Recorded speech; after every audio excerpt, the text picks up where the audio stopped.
थांबून जा थोडं.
सह वीर्यं करवावहै तेजस्विनावधीतमस्तु मा विद्विषावहै। ओम शांति शांति शांति।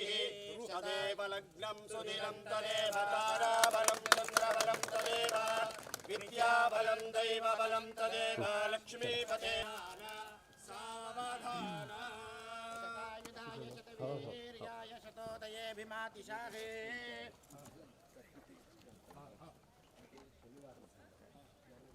नमः सूर्यशौरिमतेन्दुरिन्द्रपदवीं सन्मङ्गलं मङ्गलः सत्बुद्धिं च बुधः गुरुश्च गुरुतां शुक्रं शुभं शं शनिः राहुर्बाहुबलं करोतु विजयम् एतत्कुलस्योन्नतिं नित्यम्। मंचस्थ उपस्थित सभी मान्यवर और मंडप में बैठे मेरे सारे मित्र बंधु माता भगिनी, तो क्या क्या कहा गया, मार्गदर्शन, आशीर्वचन और उद्बोधन, ये तीनों मैं नहीं कर सकता। यहाँ बहुत सारे लोग मेरे मित्र हैं, तो आशीर्वचन का सवाल नहीं उठता। वो मित्रों के आशीर्वाद से अपना चल रहा है। मार्गदर्शन का तो ये शास्त्रीय विषय है, उसके जो प्रवीण लोग यहाँ बैठे हैं वही कर सकते हैं। उद्बोधन तो कोई नया बोध मैं आपको देने वाला हूं ऐसा तो है नहीं, लेकिन मित्रों में हूं इसलिए मैं बात कर सकता हूं। हम हमारे कॉलेज में थे, हम सब लोग तब बेमतलब के और 2-2, 3-3 घंटा चकल्लस करते रहते थे। तो उसमें कुछ बातें बिना काम की होती थी, लेकिन कुछ बातें काम की भी होती थी। वो विशेषकर उस चकल्लस के कारण पत्रकारों से वार्ता वगैरह कैसे करना, इसका मेरा ट्रेनिंग पहले ही हो गया। तो ऐसे बोलने से, संवाद से कई बातें पता चलती है। आपको भी चलती है, हमको भी चलती है। तो ऐसा एक संवाद मैं आपके सामने करूंगा। शनि मंदिर है, बृहस्पति मंदिर है कहने के बाद आधे से अधिक लोग कहते हैं अच्छा वो पूजा वगैरह, उससे तो अपना विश्वास नहीं, ऐसा लोग कह देते। संकट में पड़ते तब सब नारियल वगैरह फोड़ते हैं, लेकिन वो विश्वास भी सही नहीं होता और वो अविश्वास भी सही नहीं होता। एक बीच की स्थिति में अधिकांश लोग लटकते रहते हैं, क्योंकि इसके पीछे तर्क क्या है ये मालूम नहीं रहता है, अनुभव क्या है ये मालूम नहीं रहता। मालूम होने के बाद कोई बतावे तो विश्वास नहीं होता है, क्योंकि आज के दिनों में एक तर्क पर दूसरा वितर्क आ जाता है। ये वाद विवाद वातावरण में बहुत बड़ा है। सहमति नाम की चीज बहुत अभाव से ही अपने वो दृष्टिगोचर है। तो इसलिए ये करना कि वो करना, टुकड़े महाराज का एक भजन है, मी हे करू कि ते करू, इस भ्रम से बाहर निकलना है। तो सारी बातें एकदम तो पता नहीं चलती। तो पहली बात अपने यहां भी परंपरा में कही गई है और अनुभव में भी आता है कि श्रद्धा रखो पहले। श्रद्धा ये साइंस की भाषा में जिसको हाइपोथेसिस कहते हैं, उसका अधिक मजबूत रूप है। हाइपोथेसिस में पहले से ही पता है कि ऐसा एक तर्क मैं देता हूं, बाद में उसको सिद्ध करने के लिए प्रमाण जुटाता हूं, वो सिद्ध भी हो सकता है, वो रिजेक्ट भी हो सकता है। लेकिन श्रद्धा ऐसे नहीं होती है। श्रद्धा रिजेक्ट नहीं की जा सकती। श्रद्धा, क्योंकि श्रद्धा कभी अंधी नहीं होती। अंधश्रद्धा हम कहते हैं, लेकिन अंधश्रद्धा ये वदतो व्याघात है। अंधापन और श्रद्धा इसका कोई नाता नहीं है, ये परस्पर विरोधी है। क्योंकि श्रद्धा इस शब्द में ही श्रद्धा परिश्रम करके धारण करना ये कहा है। और परिश्रम किस लिए? क्या ये धारण करना कि नहीं करना, इसको तय करने के लिए। लेकिन जैसे गुरुत्वाकर्षण हम सबको पता है, एक आधी चीज ऊपर फेंकेंगे नीचे गिरेंगे, उसका कारण गुरुत्वाकर्षण शक्ति है। ये हम पढ़ते हैं, हम पढ़ाते हैं, किसी ने पूछा हम बताते हैं कि ये गुरुत्वाकर्षण का नियम है। आपने देखा क्या पड़ताल करके? हमने नहीं देखा। हमको ये बताया गया कि न्यूटन ने ये पड़ताल करके देखा है, हम न्यूटन को मानते हैं, इसलिए हम प्रयोग नहीं करते हैं, लेकिन हम मानते हैं। विश्वस्त लोग हैं, विश्वस्त तो होते हैं, आप तो होते हैं, जिनको अपना कोई स्वार्थ नहीं होता, जिनको लेना देना कुछ नहीं रहता है, जो केवल जानते हैं और जानते हैं तो वो बताते हैं। लोकहित के लिए बताते होंगे, या मनुष्य का यह स्वभाव है कि उसको अगर मालूम है तो उसको बताने की इच्छा रहती है। ऐसा जो आता है उस पर हम विश्वास रख के चलते हैं, ये हमारी श्रद्धा है। गुरुत्वाकर्षण पर हम सवाल नहीं उठाते। रोज का अनुभव अपना है, ये बात अलग है। ये चीज ऐसी है, इसको हम रोज पड़ताल करके देख सकते हैं। लेकिन ऐसी कई बातें विज्ञान की जिसको हम मान लेते हैं, विश्वास रख के मानते हैं, और आधुनिक विज्ञान में तो 25-30 साल बाद वो बदल भी जाती है, तब भी हम मानते, बदली हुई बातों को मानते हैं, क्योंकि विज्ञान पर हम विश्वास रखते। भाई प्रयोग करने वाले लोग हैं, उन्होंने प्रत्यक्ष देखा है, ऐसा करने से ऐसा होता है, सब जगह उन्होंने करके देख लिया है, इसलिए वो मानते हैं। कालगणना भी हम कहते 10 बजे है, अथवा आज की तारीख 2 मार्च है, अब आज की तारीख 2 मार्च है, इस पर हम विश्वास ही रख के चल रहे हैं, और क्या है। वास्तव में ये कालगणना, ये जो विदेश से आई है अपने यहां पर, ये जैसा बताया उसके पीछे तर्क नहीं है। ग्रिगोरियन कैलेंडर यानी क्या? रोम का सम्राट था ग्रिगोरी, उसने शुरू करवाया। जैसे अपने यहां पर शक होता है, शक संवत, विक्रम संवत है, युग संवत, युगाब्द है, शालिवाहन संवत, 3 अपने यहां तो महाराष्ट्र में सबको पता है। तो वो कालगणना उन्होंने शुरू की, इसलिए वो अलग अलग है। युगाब्द यानी कलयुग के प्रारंभ के बाद जो शुरू हुई, तो 5124वां साल चल रहा है, वर्ष प्रतिपदा को 25वां शुरू हो जाएगा। विक्रम संवत विक्रमादित्य ने शुरू किया, तो वो कम है। युधिष्ठिर शक थोड़ा ज्यादा है, और शालिवाहन शक और कम है, क्योंकि यह व्यक्ति ने शुरू की है। क्यों? अपने यहाँ एक नियम था, शक संवत कौन शुरू कर सकता है? राजा शुरू कर सकता, और कोई शुरू नहीं कर सकता। और वो राजा शुरू कर सकता है जिसने अपनी प्रजा को पूर्णतः कर्जे से मुक्त कर दिया है। उसकी प्रजा में एक भी व्यक्ति पर एक पैसे का कर्जा नहीं है। ऐसा राजा शक प्रवर्तन कर सकता था, तो सब लोग मान लेते थे, क्योंकि इसका उपयोग क्या है? इस कालगणना गवर्नेंस में काम में आती है। कौन से महीने में ऑडिट करना है, कौन से महीने में बजट देना है, ये सारी बातें गवर्नेंस के अंदर आती है। उसके लिए समय का निर्धारण चाहिए, उसके लिए राजा ने उसका निर्धारण किया। रोम ने भी वैसा ही किया। उसके पहले दूसरा कुछ चल रहा था, उन्होंने बदल दिया। वहां यह भी हुआ कि राजाओं ने बहुत सारी गणना में विज्ञान देखा नहीं, इसलिए आप देखो उस गणना में ये जुलाई मास कहां से आया? तो जूलियस नाम का राजा था, उसको लगा 1 महीना मेरे नाम का होना चाहिए, उसने उसको जुलाई बना दिया। उसके बाद अगस्टस आया, उसको लगा उसके नाम का है तो मेरे नाम का क्यों नहीं, तो वो आ गया अगस्टस। परिणाम क्या हो गया?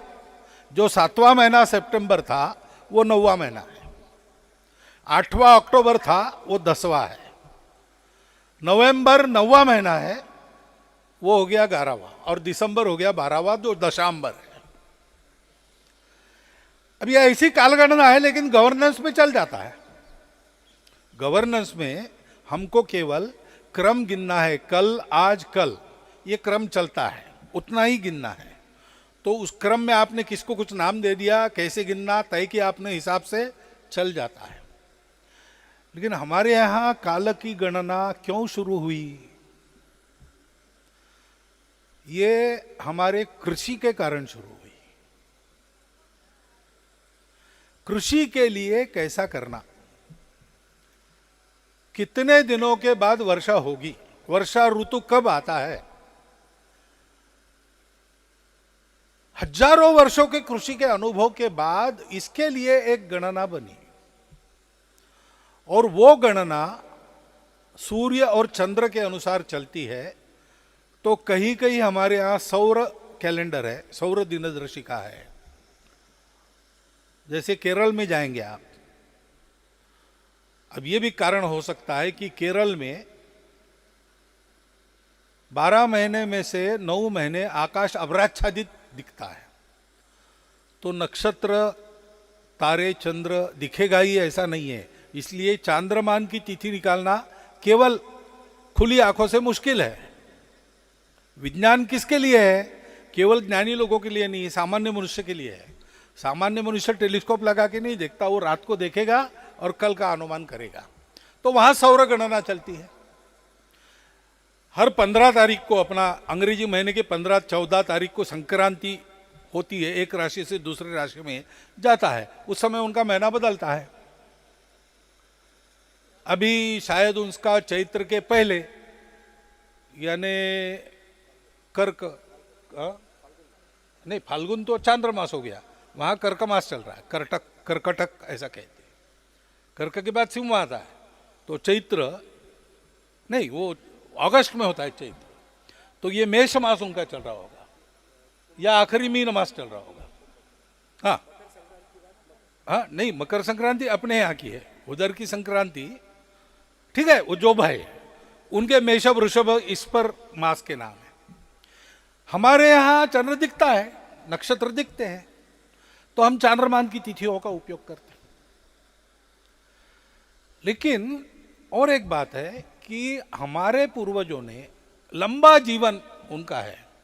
हम दुनिया के सबसे प्राचीन देश है, यानी आज की गणना, अब नए जो सबूत आए हैं उसके आधार पर हमारे समाज की, हमारे देश की आयु 12,000 साल के पहले की, देश की यानी हमारे जी इस समाज जीवन की आयु 12,000 साल तक ले जाता है। अपनी गणना देखेंगे तो अभी कलयुग के 5,124 हुए हैं, उसके पहले 3 युग बीत गए और इसके भी 4,32,000 में से 5,124 हो गए। इतनी लंबी आयु है। तो ये सारा करते करते इसके पीछे क्या है ये हमारे लोगों ने खोजा है तो कहाँ रिकॉर्ड है, डॉक्यूमेंट कहाँ है, लेबोरेटरी कहाँ थी, ऐसा लोग पूछते हैं। लेकिन क्या यही एक रास्ता है? विज्ञान का रास्ता है, वो प्रत्यक्ष है। प्रयोगशाला में जाओ, प्रयोग करो, प्रयोग को मैदान में लेके आओ, आजमाओ। यहाँ जो हो सकता है वो त्रिपुरा में भी होना चाहिए, त्रिपुरा में जो हो सकता है वो केरल में भी हो सकना चाहिए। सब जगह रेप्लिकेबल है, एक ही रिजल्ट देता है, तब वो सत्य है। ये एक हद तक एकदम शास्त्रीय ठीक बात है, परंतु उस हद के बाद ये काम में नहीं आती। विज्ञान की ज्ञानेंद्रियों के आधार पर और उनकी शक्ति बढ़ाने वाले साधनों के आधार पर शोध करने की ये जो विधा है वो एक हद के बाद रुक जाती है। तो मैंने पहले भी कहा था, एक बार स्टारी यूनिवर्स नाम का एक लेख पढ़ा मैंने 1971 में। उसके कुछ साल पहले रीडर्स डाइजेस्ट के 75 वर्ष पूर्ण हो गए थे। तो उन्होंने एक ये निकाला, स्मरणांक निकाला। उसमें 75 साल में से अच्छे अच्छे चुनिंदे आर्टिकल्स थे। उसमें एक आर्टिकल ये था, नाम मैं भूल गया, कोई अमेरिका का अच्छा फिजिसिस्ट था। तो उसने कहा कि हमारे ज्ञान की अनुसंधान की पद्धति जो है वो अब समाप्त हो गई, इसके आगे हम जा नहीं सकते, क्योंकि हम ज्ञानेंद्रियों के आधार पर चलते हैं। तो पहले तो हमने देखते देखते दूरबीन वगैरह लगा के और आगे देख के बड़ा बड़ा बड़ा बड़ा सब खोज लिया, लेकिन वो बड़ा इतना बड़ा है कि हमारा फिजिक्स वहां पर चलता नहीं। Ray of light travels in straight line, ये नियम है, अपने दुनिया में ठीक ही है। लेकिन लाइट ईयर्स का जब ख्याल करते हैं, क्योंकि तारों के दुनिया में जाना है तो सबसे नजदीक तारा अल्फा सेंटोरी है, वो हमसे 30 प्रकाश वर्ष दूर है। यानी आज हम देखेंगे वो 30 साल पहले का हमको नजर आएगा। और आगे जाओ तो और दूर है, आकाशगंगा, फिर सूर्यमालाएं, फिर ब्रह्मांड विस्तारित होते चला जाता है। तो एक तो हमारी इंफॉर्मेशन, पृथ्वी पर की लेटेस्ट इंफॉर्मेशन पुरानी हो जाती है। तो 1,00,000 साल पहले का हमको दिखता है, हम उसके आधार पर निष्कर्ष करेंगे, लेकिन अभी वहां सब बदल गया होगा तो हमको पता नहीं चलेगा। दूसरी बात है कि ये प्रकाश सीधा जाता नहीं, स्पेस में जब प्रकाश जाता है तो स्पेस उसको डिफ्लेक्ट करता है, तो वो इससे टकरा कर सीधा हमारे पास नहीं आएगा, हो सकता है घूम के हमारे पीछे आएगा। तो आगे जो हमारे है वो हमको लगेगा अपने पीछे है। तो ये मेथड वहां काम की नहीं है। ऐसे ही हमने छोटे से छोटे अभी हिग्स बोसॉन तक गए। लेकिन आप देखिए कि ये पार्टिकल रिसर्च जितना है, प्रोटॉन, न्यूट्रॉन, इलेक्ट्रॉन के बाद क्वार्क्स वगैरह जी सब आया है, ये ऑब्जर्वेशन से ज़्यादा कैलकुलेशन पर आधारित है, क्योंकि इसका ऑब्जर्वेशन हो नहीं सकता। इतनी सूक्ष्म चीज़ है कि हम उसको देखने जाएंगे तो उससे वो बिगड़ जाएगी, जैसी नहीं है वैसी दिखेगी, परिवर्तित रूप में दिखेगी, क्या है पता नहीं चलेगा। और इसलिए फिर वहाँ नियम भी निश्चित नहीं है। वो पार्टिकल हम जिसको कहते हैं वो कभी कभी वेव हो जाता है, और वेव कहते वो पार्टिकल बन जाती है। इसका कोई नियम हमको पता नहीं, तो वहां भी ये काम नहीं चलता है। फिर वो कहता है, स्टार यूनिवर्स का लेखक, इसलिए अब हमको प्रकाश के वेग से ज्यादा जाने वाला कोई साधन चाहिए, लेकिन अपनी दुनिया में ये साधन है नहीं, क्योंकि प्रकाश से ज्यादा वेग हो गया तो हम डिसइंटीग्रेट हो जाते हैं। बस एक ही बात है, मन है। मन तो बहुत ही वेगवान है, और उस समय 71 तक एक्स्ट्रा सेंसरी परसेप्शन वगैरह बातें आ गई थी विज्ञान में। यूरी गेलर वगैरह आपने नाम सुना होगा। वो शास्त्रज्ञों को बिठाता था और सामने एक चम्मच टेबल पर रखता है, ऐसा देख के उसको वो बेंड कर देता है, टेढ़ा कर देता है। ये प्रयोग करके देखे थे लोगों ने, तो ये कुछ चीज है ऐसा उनको पता चला था। और इसलिए वो कहता है कि वो मन का साधन उपयोग करने की विधा अब हमको सीखनी पड़ेगी। ये सीखना है तो उसने नाम दिया है, ये मेरे मन से नहीं बोल रहा हूं।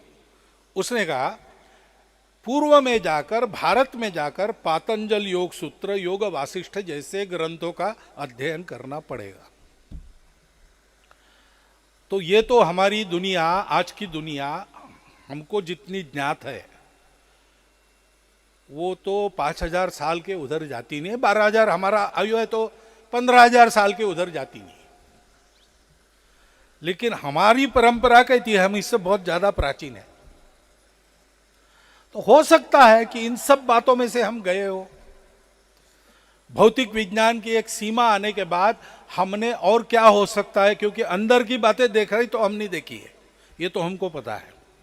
दुनिया बाहर की बातों को देखते देखते रुक गई, हम वहां रुके नहीं, हमने और अंदर झांक कर अंदर की कुछ बातें खोज के निकाली। ये तो पक्का है, सिद्ध है।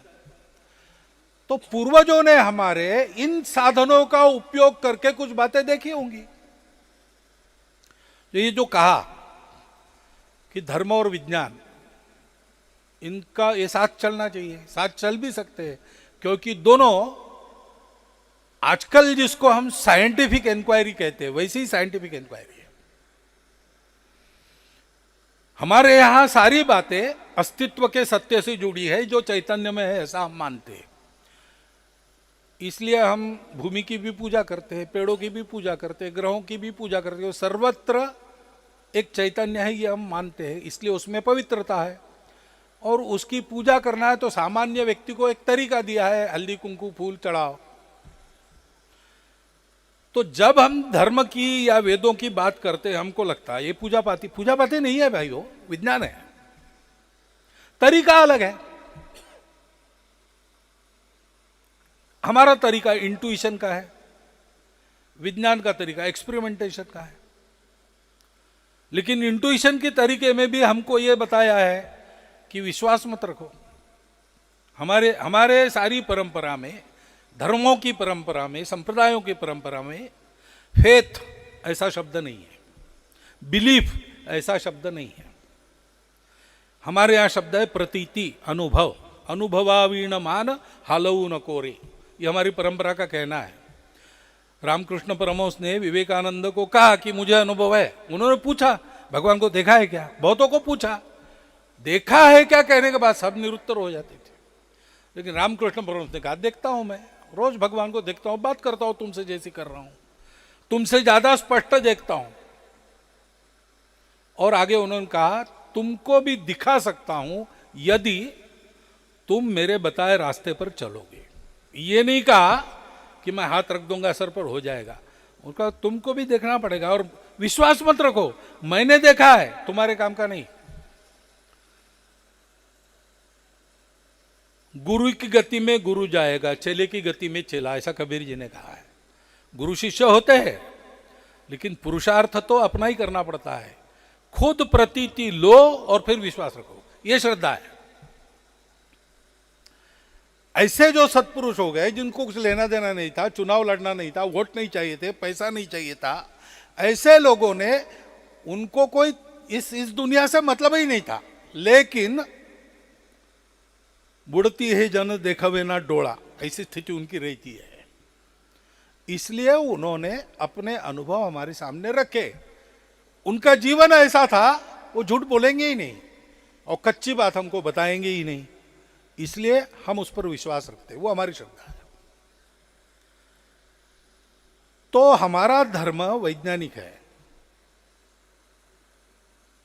और हमारी अपेक्षा है कि विज्ञान धर्म को लेकर चले, यानी धर्म यानी क्या, जो जोड़ता है, जो उन्नत करता है, जो साथ चलाता है, बिगड़ने बिखरने नहीं देता, वो धर्म है। अभी आर्टिफिशियल इंटेलिजेंस आएगा, लेकिन उसके हाथ में कितना देना, कल वही राज्य करेंगे और मनुष्य जाति समाप्त तो होगी, ये हो गया तो ज्ञान की दृष्टि से तो अलौकिक ज्ञान है, लेकिन वो धर्म नहीं है, वो धर्म नहीं है। एटम खोजा बहुत अच्छी बात है, ज्ञान करना ही चाहिए, लेकिन एटम जो आया अपने पास, तो विद्युत निर्मित के लिए उपयोग करो या बॉम्ब के लिए उपयोग करो, ये चॉइस तो हमारा है। ये चॉइस सिखाने वाला धर्म है, संतुलन देने वाला धर्म है। तो हमारा धर्म ये विज्ञान के अनुसार चलता है और विज्ञान को मनुष्य के लिए लाभकारी होने के लिए उस धर्म की आवश्यकता है। और इसलिए ये विज्ञान सामने लाना हमारी परंपराओं में, हर विषय में दुनिया के अन्वेषण के हमारे पास हमारे पूर्वजों का किया कुछ न कुछ है। अब वो परंपरा से चलते आया, पहले हमारे यहाँ ग्रंथ नहीं थे, मौखिक परंपरा से चला, बाद में ग्रंथ हुए, वो ग्रंथ इधर से उधर चले गए, फिर बाद में स्वार्थी लोग भी घुस गए, उन्होंने ग्रंथ में कुछ कुछ घुसा दिया जो बिल्कुल गलत है। तो उन ग्रंथों की, उस परंपरा के ज्ञान की फिर एक बार समीक्षा आवश्यक है। समीक्षा के बाद जो इस कसौटी पर टिकेगा कि वो विज्ञान है और धर्म है, दोनों, वो विज्ञान है और लाभकारक ज्ञान है, उससे मनुष्य जाति का लाभ हो सकता है। उसके लिए आवश्यक एक अनुशासन है, उस अनुशासन सहित उस विज्ञान को लोगों के सामने अपने को लाना पड़ेगा। तो एक स्वाभाविक अपेक्षा आजकल ऐसी रहती है, ये भी जीने की पद्धति हमारी नहीं है, हर बात सरकार ही करे, और सरकार भी कहती है हर बात हम ही करेंगे, आपको नौकरी भी देंगे, आपको खाने को भी देंगे, आपको सब कुछ हम करेंगे, हम आपको टीवी भी देंगे, हम आपको सब कुछ देंगे, आपको कुछ नहीं करना है। ये हमारे यहाँ नहीं था। उसके बदले में जो राज्य है वो पूरी संपत्ति अपने हाथ में रखता है। हमारे यहाँ ऐसी पद्धति नहीं थी, हम लोग स्वायत्त शासित थे। राजा के लिए सीमा का संरक्षण, कानून सुव्यवस्था, ये दो बातें थी, और कहीं पर कोई अधर्म करता है तो उसका निर्दालन, ये उसके कर्तव्य थे। बाकी सारी बातें प्रजा के हाथ में रहती थी। लेकिन ठीक है, वो जमाना गया, अब ये नया जमाना है, तो हमारी अपेक्षा रहती है कि ये सब सरकार करे। अब जो जो आपने कहा है कि ये आना चाहिए, वो आना चाहिए।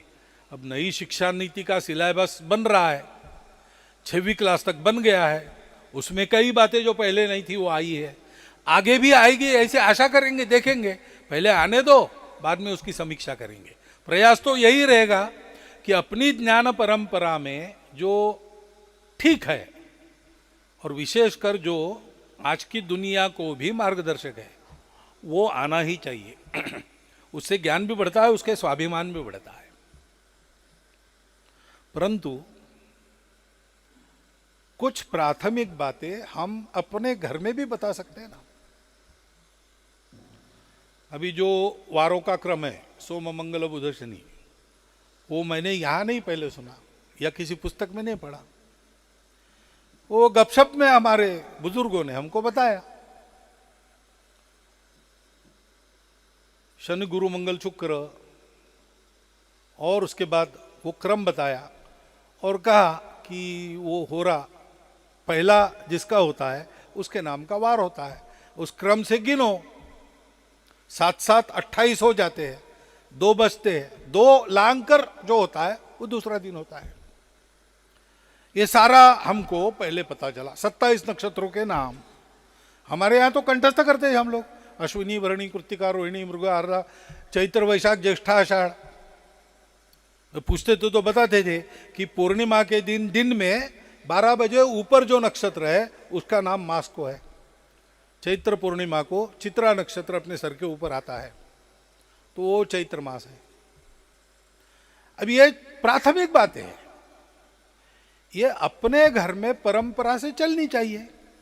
उसके पीछे का इतना सा विज्ञान जो हम बता सकते हैं, सामान्य व्यक्ति भी समझ सकता है, वो हम कह सकते हैं।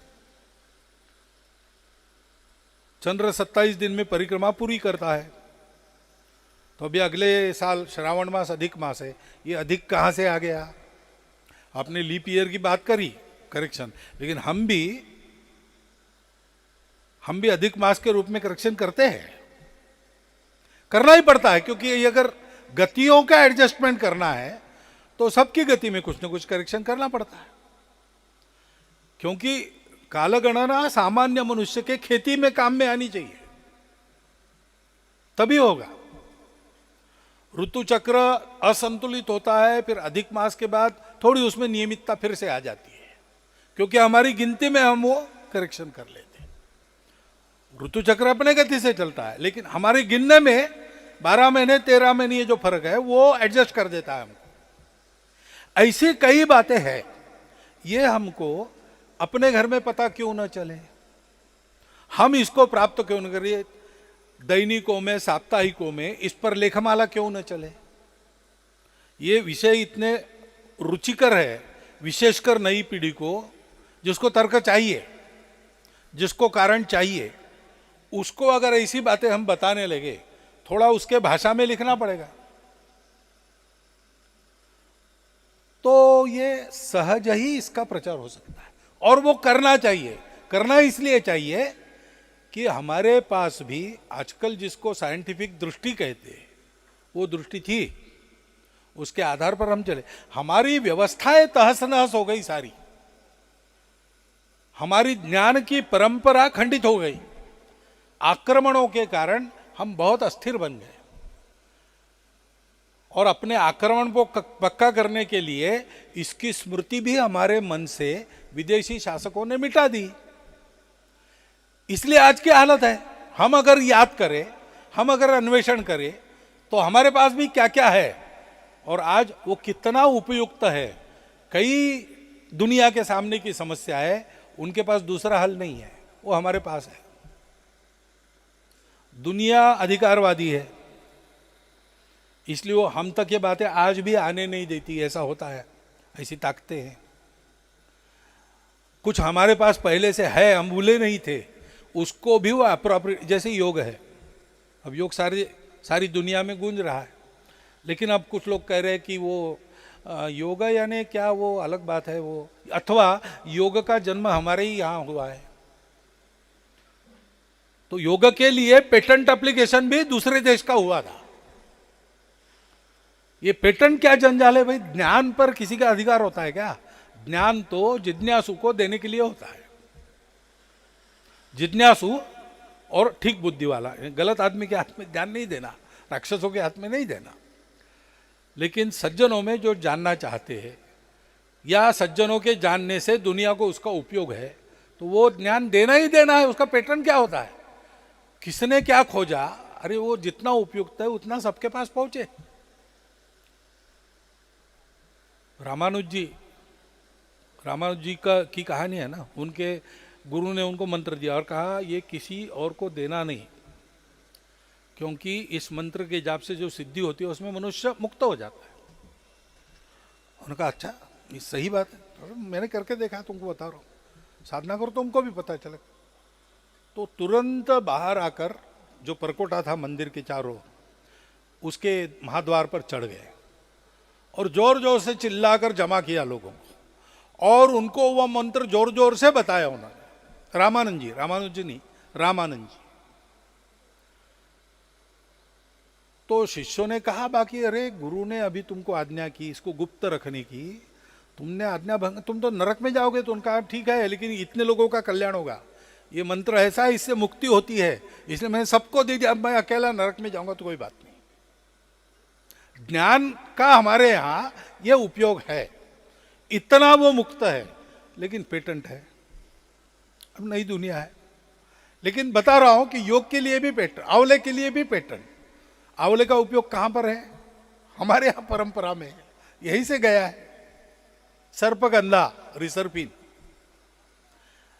ऐसे आधिपत्य के विषय मन में रखकर दुनिया चलती है, इसलिए और ज्यादा महत्व है कि हमको अपनी परंपरा में क्या क्या कुछ है इसका एक अत्यंत प्राथमिक सामान्य ज्ञान सबको होना चाहिए।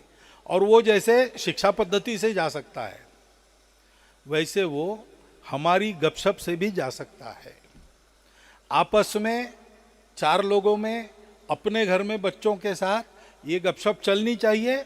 हमने उस ज्ञान को प्राप्त करना चाहिए, उसके लिए साहित्य आज उपलब्ध है। जैसे हम रेफरेंसेस निकाल के क्रॉस चेक करते हैं, उस पद्धति से जाएंगे तो हमको आजकल तो लाइब्रेरी में भी नहीं जाना पड़ता, हाथ में अपने गूगल है, उसमें सब कुछ मिलता है। तो ऐसा अगर हम करके जाएंगे तो हमको वो सूत्र हाथ में लगेंगे, हमारे पास जानकारी आएगी, हम नई पीढ़ी को उसको दे सकते हैं। अपना स्व सुरक्षित रहेगा, ये ज्ञान सुरक्षित रहेगा, बढ़ेगा, और उससे विश्व कल्याण होगा। इतना महत्वपूर्ण ये विषय है। और इसलिए यहां कोई ग्रह मंदिर वगैरह बन रहा है, उधर जाना है तो ये तो ठीक है, श्रद्धा है अपने यहाँ तो जाते ही है। लेकिन अरे अपने दोस्तों ने खड़ा किया है इसलिए जाना है, वो भी ठीक ही है। लेकिन मुख्य बात है कि यहां पर उसके साथ ये एक अलगणना के यंत्र आए हैं। तो कम से कम नागपुर पास में है, उधर वर्धा पास में है, आसपास के शहरों में से विद्यालयीन महाविद्यालयीन विद्यार्थी यहाँ आए, इसको देखें। ऐसे आयोजन करने की प्रेरणा हमको अपने अपने प्रभाव क्षेत्र में देनी पड़ेगी, उससे ये ज्ञान बढ़ेगा। मैं आया हूँ इसीलिए कि यहाँ आऊँगा तो थोड़ा थोड़ा कुछ आप देख ही रहे, इनका ध्यान जाएगा और क्या है ये थोड़ा बहुत पता चलेगा। लेकिन मेरे अकेले के बोलने से कुछ नहीं होता है। ये अगर हम सब लोग करने लगे तो ऐसा कार्यक्रम किए बिना भी ये ज्ञान सर्वत्र जा सकता है। और ज्ञान सर्वत्र जाना ये विश्व की आवश्यकता है, हमारे लिए अपनी स्व की आवश्यकता है। इसको ध्यान में रखकर आगे भी हम लोग चले। थोड़ा सा हम फैले आ गए थे, इसलिए मैंने लंबा बोलने में संकोच नहीं किया। लेकिन लंबा बोलने के बाद भी गर्मी के दिनों में आपने शांत रहकर सुन लिया, इसलिए आपका धन्यवाद करता हूँ और मेरे 4 शब्द समाप्त करता हूँ।